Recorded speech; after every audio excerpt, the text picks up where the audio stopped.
Hey guys, welcome. So, andito kami sa Leland, Florida, no. Magbibigay lang ako ng quick reaction video regarding sa mga kaganapan kanina, no. So, inilabas na yung video ni ni Pulburon, ni BBM na tumitira ng pulburon.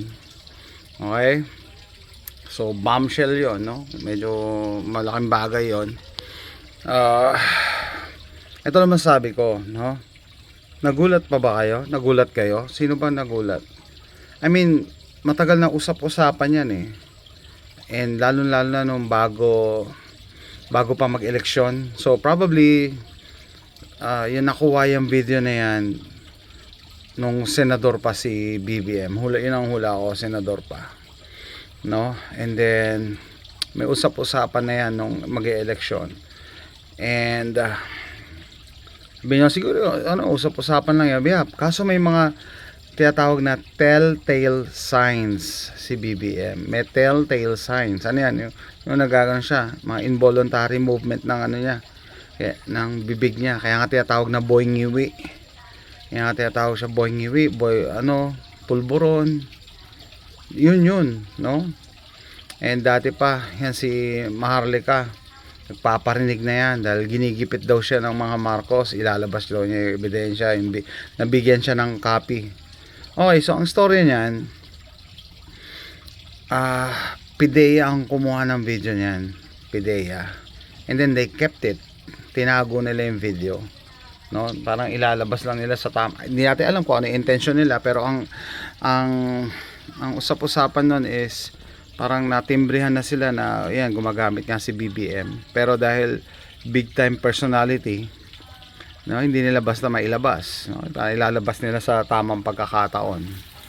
Okay, and then syempre napunta sa kabila, meaning kung sino yung kalaban ni BBM ngayon. So yun nga ang gulo ng politics sa atin eh, no?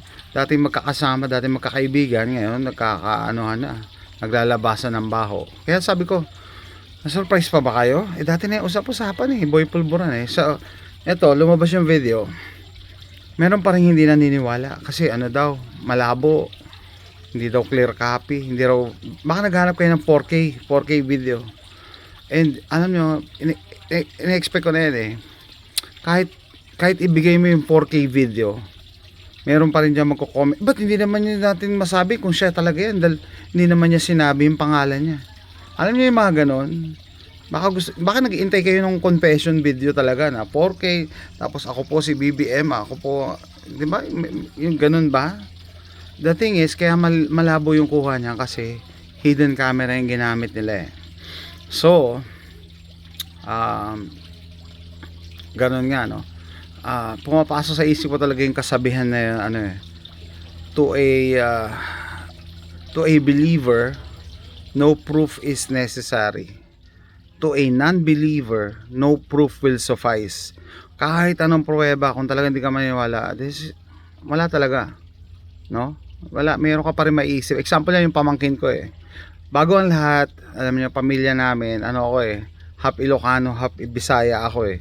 Pero medyo ano kami doon sa mother side na Ilocano, mas malapit kami. Kaya yung buong pamilya namin loyalist. Lalo na yung nanay ko. Tapos sa amin magkakapatid, parang ako lang ang humiwalay sa ganyang paniniwala. Yeah, syempre nung bata ako, growing up, loyalist din. Pero hindi ko alam kung bakit. Syempre sumusunod ka lang. Pero nung nagkaisip ka na, di ba? Napatunayan na nga eh. Parang yung pamangkin ko na election, ko po nakikipag sa akin, debate about BBM, no? Sabi ko, bakit yung iboboto yan? Napatunayan na nga na nagnakaw yung mga Marcos. Ay, hindi naman eh. Sabi ko, meron nga tinatawag na ill-gotten wealth eh.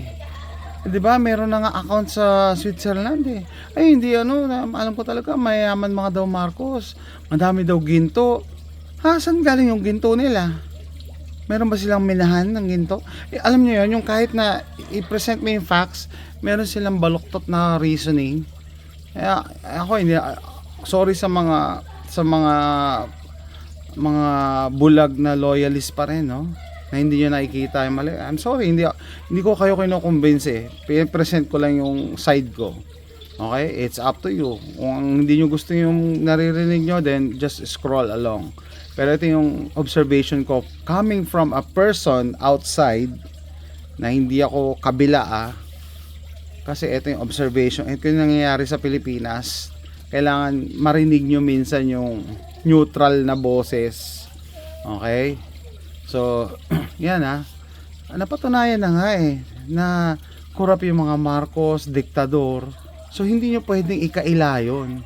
Yung iba gustong ibaguhin yung history gusto nilang ikaila yung mga nangyari.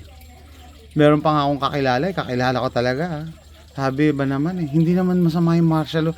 Talaga? Kasi hindi ikaw yung nabiktima, hindi ikaw yung dinukot sa kasagsagan ng martial law, hindi ikaw yung tinorture ng time na yon. Napatunayan na nga na merong mga namatay diba? So i-deny mo pa. So dapat natuto na tayo in the past. So anong ginawa natin? Binalik natin sa power yung isa namang Marcos, yung anak naman. Diba? Anong na-expect nyo? Tapos magugulat kayo ngayon. Diba? So, yun ang reaction ko. Hindi na ako nagulat. Kasi matagal na nga yan. Sige, sabihin nyo na ay, usap-usapan lang yan hindi ka pwedeng maniwala sa usap. Paano mo nga i-dispute yung telltale signs na gumagamit si BBM? Kaya nga tinawag siyang boy ngiwi. Similar with Zelensky. Si Zelensky, nakita nyo na ba yung mga close-up picture ni Zelensky? Na halatang sumisinghot. Ganun siya ng ganun, no? Singot na singot. May mga video na ganun. Huwag yung sabihin sinisipon lang din siya. No? Tapos, may puti-puti pa sa ilong niya. Halatang halata talaga. So, anyway, kahit anong proof makita nyo ngayon, kung talagang ayaw nyo maniwala, di wala mangyayari. Okay? On the other side of the story, ang malamang, ang nag-push nito, yung kampo nila Pidots ng mga Duterte. Kasi parang talagang all-out banggaan na to. Duterte, BBM, dating magkasangga, no? Kampo to ni Duterte. Mga nakaberde pa nga yung mga nagsiwalat di ba? Nagparty pa sila no? It doesn't discount the fact na yung kabila din mga Duterte is may masama ding intensyon. Huwag yung sabihin na maganda intensyon nyo kaya nilabas nyo yung baho ni BBM. Sana ngayon na-realize nyo na binabak ng China ang mga Duterte. Meron din silang ibang intensyon na masama para sa Pilipinas. Yung pogo lang diba, dumami ang panahon ni Duterte, and inamin mismo ni Duterte na kaya niya pinayagan kasi kailangan natin ng pera. Napaka-lame na excuse nun. Kaya ngayon ang daming problema sa Pilipinas dahil sa pogo, no? Anyway, ang sa akin lang, huwag kayo magpaloko na dahil nakita nyo na may bahong nilabas against BBM, sa kabila naman kayo papanig. Sana magkaroon tayo ng isang alternative na wala sa mga ganyan. Wala yung mga trapo, di ba? Galit nga tayo sa trapo, traditional politicians. Kita nyo naman mga galawan, labasan lang ng baho, pero, di ba? Ano ba talaga ginawa nila sa atin? I mean, yung pamilya Duterte, they had their chance na ayusin ng Pilipinas. Pero anong nangyari? War on drugs? Ang mga tinumba lang yan, yung mga squatter na drogista, supplier. Pero yung mga big time, wala. Mga body nila yan ng mga Duterte. And usually hindi pa kayo nagtataka yung mga Chinese na tumatakas o pumapasok sa Pilipinas, sa Davao Airport dumadaan. Bakit?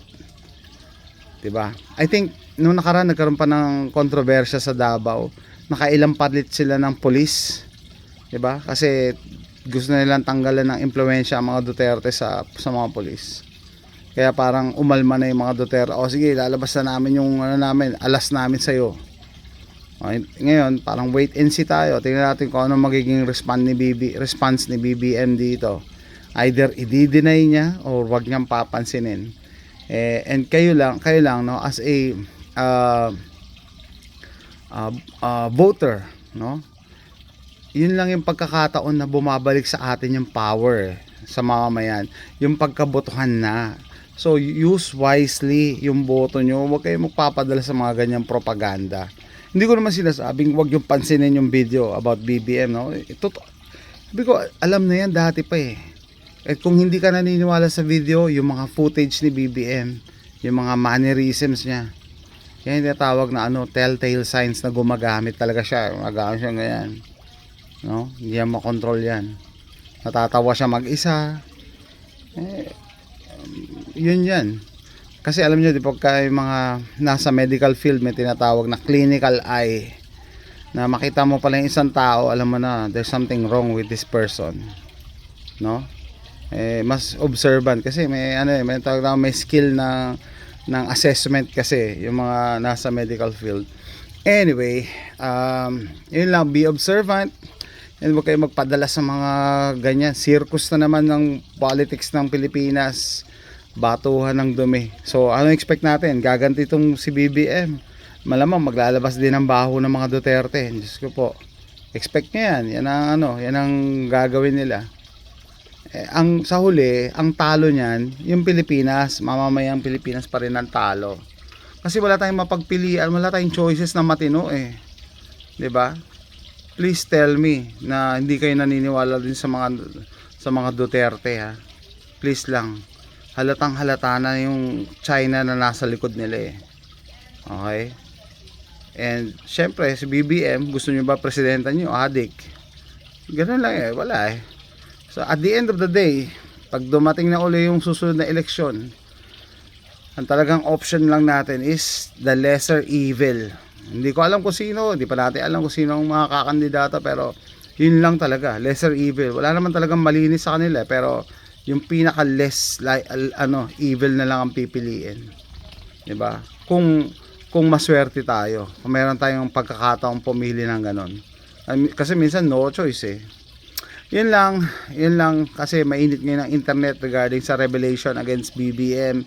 Video niya na na tumitira siya ng coke is it, no? May mga nagsasabi pa pala na ay hindi naman si BBM, in denial pa. Talaga? Imagine mo sarili mo, ilalabas mo yan ng hindi totoo against the President of the Philippines? Ano ka, tanga? Maglalabas ka ng ganyan na walang katibayan, hindi mababack up? Hindi pwede yun, suicide yun, di ba? So just think about it. Okay guys, pauwi na kami ng Houston. Kita tayo doon, bye.